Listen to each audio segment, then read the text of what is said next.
चढ़ल जवानी चोहबरो बनाइले तबे सूरतिया खिल दौगे। चढ़ल जवानी चोहबरो बनाइले तबे सूरतिया खिल दौगे। भोला बाबा के जलवा चढ़ावे निमन दुल्हा मिल दौगे।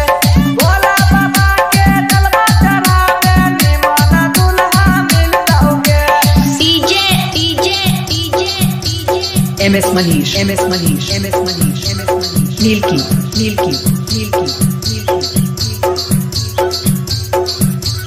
DJ Mahakal.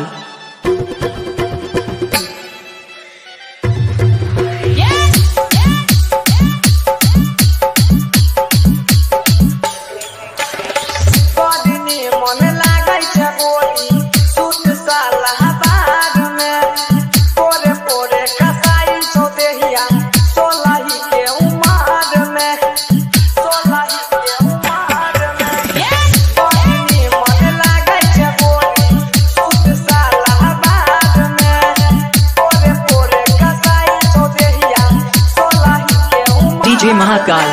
सेना के रसनियन काटी के गोरी ढाई के टपसी न गिल दौगे। सेना के रसनियन काटी के गोरी ढाई के टपसी न गिल दौगे। भोला बाबा के जलवा चढ़ावे निमन दुल्हा मिल दौगे। भोला बाबा के जलवा चढ़ावे निमन दुल्हा मिल दौगे।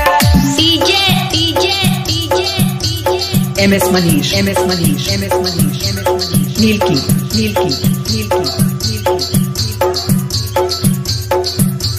DJ Mahakal.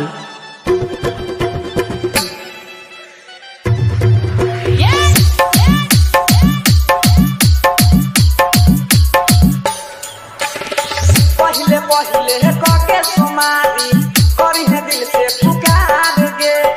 सही न तक में सैया तोहर दे तो इतना प्यार गे। दे तो इतना प्यार गे। पहले पहले कके सुमारी करी है दिल से पुकार गे। सही न तक में सैया तोहर दे तो इतना DJ Mahakal. सेना के रसनियन काटी के गोरी भाई के टपसी न गिल दौगे।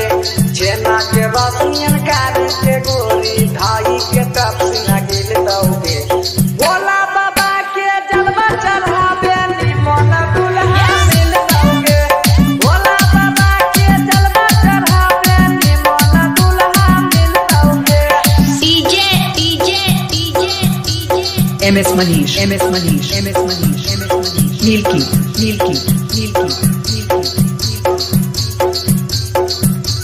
DJ Mahakal.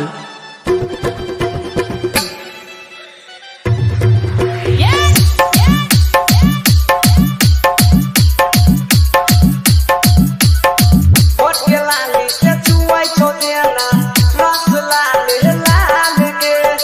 कसम से करै छौ जवानी चढ़ते नया साल गे। ओट के लाली से चुआई छोड़ेना रस लाले लाल गे। कसम से करै छौ जवानी चढ़ते नया साल DJ Mahakal. बंसी के अपन दीवाना बनाइले तबे पलंगिया हिल दौगे। राजा के अपन दीवाना बनाइले तबे पलंगिया